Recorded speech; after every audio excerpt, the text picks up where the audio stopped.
তো hello friends, আজকে আমি আরেকটা নতুন ভিডিও নিয়ে চলে এসেছি। আজকে আমি দেখাবো ফোনপে দিয়ে কীভাবে মোবাইল রিচার্জ করা হয়। আমরা তো এমনিতেও দোকান থেকে রিচার্জ করতে পারি, এবং আমরা নিজের ফোনপে থেকে যদি আমি রিচার্জ করতে চাই তাহলে সেটা কিভাবে করব। তার আগে বন্ধুরা বলে রাখি, ভিডিওটা যদি ভালো লেগে থাকে প্লিজ চ্যানেলটা একটা সাবস্ক্রাইব করে রাখবেন, এবং প্লিজ লাইক কমেন্ট ও শেয়ার করে জানিয়ে দেবেন, কারণ আপনার একটা লাইক কমেন্ট ও সাবস্ক্রাইব আমাকে ভিডিও করতে আরও মোটিভেট করবে। তো চলুন আমরা ভিডিওটা শুরু করি। প্রথমে আমরা ফোনপেতে চলে যাব। ফোনপেতে যাওয়ার সাথে সাথে দেখুন এখানে মোবাইল রিচার্জের একটা অপশান আছে, এইটাই। তাহলে আমরা এখন কি করব, এই মোবাইল রিচার্জের ওপরে ক্লিক করব।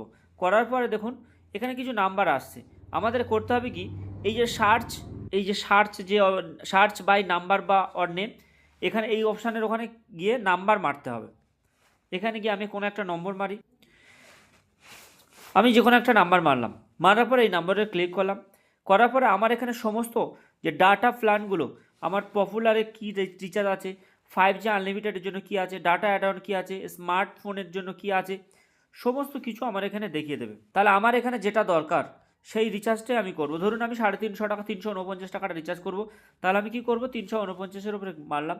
মারার সাথে সাথে আমার এখানে নিচে দেখুন প্রসিড টু পে, এটা এসে যাচ্ছে প্রসিড টু পে। তাহলে প্রসিড টু পে করলে আমার এখানে আমি ধরো প্রসিড টু পে করলাম, আমার কোন ব্যাঙ্ক থেকে কী কাটাবো আমার সেখানে আমার এসে যাবে। এবং এক্সট্রা আরেকটা জিনিস এখানে বলে রাখি, এখানে দেখুন প্ল্যাটফর্ম ফি, এই যে নিচে প্ল্যাটফর্ম ফি এক্সট্রা 3 টাকা আমাকে দিতে হবে, 352 টাকা টোটাল আমার দিতে হবে। ফোনপে থেকে এটা ট্যাক্স কেটে নেয়। তো এইভাবে আমি রিচার্জটা করতে পারি। বন্ধুরা ভিডিওটা যদি ভালো লেগে থাকে তাহলে আমাকে ভিডিওটা শেয়ার করে দেবেন, আর যদি কোনো অসুবিধা হয় তাহলে নিচে কমেন্ট করে নিচে অবশ্যই জানাবেন।